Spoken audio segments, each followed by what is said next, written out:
Viidennen finaalin päähuomio kohdistuu tähän nuoreen mieheen, 17-vuotiaaseen Janne Juvoseen. Kysymys kuuluu, jatkaako kokematon molari loistootteitaan, joita hän esitti Jyväskylässä saatuaan päätöserässä pikakomennuksen Pelicans-maalille. Ottelusarjassa 1-3 tappioasemassa olevat isännät aloittavat täpötäydessä iskuareenassa väkevästi ja pitävät huolen siitä, että Juvonen saa olla maalillaan rauhassa.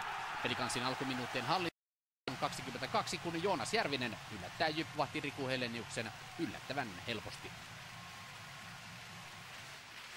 Pelicans pitää vauhtia yllä avauserässä ja kova liike palkitaan, kun Jypille tuomitaan illan toinen 2-minuuttinen. Koko finaalisarjan ajan ylivoimansa kanssa tuskalleen Pelicansin paras paikka pelataan Jan Latvalalle, mutta Helenius on koonnut itsensä.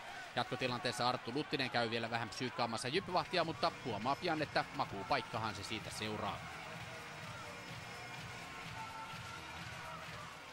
Suht helpolla avauserässä päässyt Juvonen oli Pelicans-maalilla eleettömän varma. Uransa toista SM-liigan playoff-peliään torjuvan Juvosen vireen joutuu toteamaan myös Eric Perrin.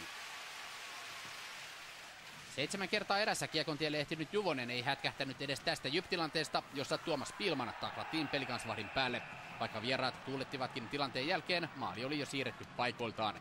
Niinpä toiseen erään mentiin selkä seinää vasten pelaavan Pelicansin 1-0 johdossa. Isännät jatkavat toisen erän alussa ennakkoluulottomia otteitaan. Tässä pääsee kokeilemaan Max Wern, mutta Helenius on virittänyt itse huippuvireeseen.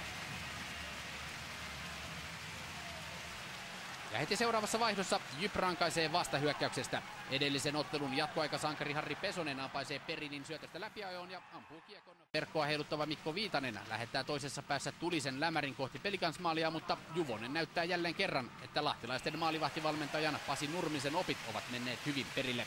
Niinpä ottelu venyy 1-1 tilanteessa jatkoerään.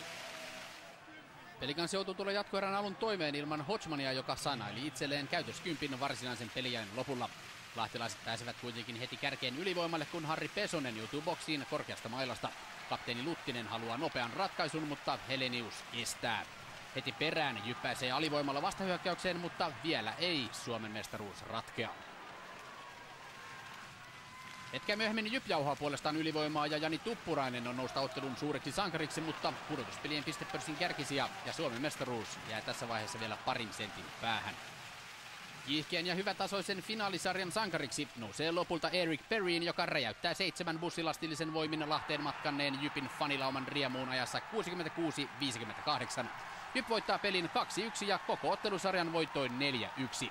Ja näihin riehakkaisiin Jyp-juhliin päättyy kausi 2011-2012.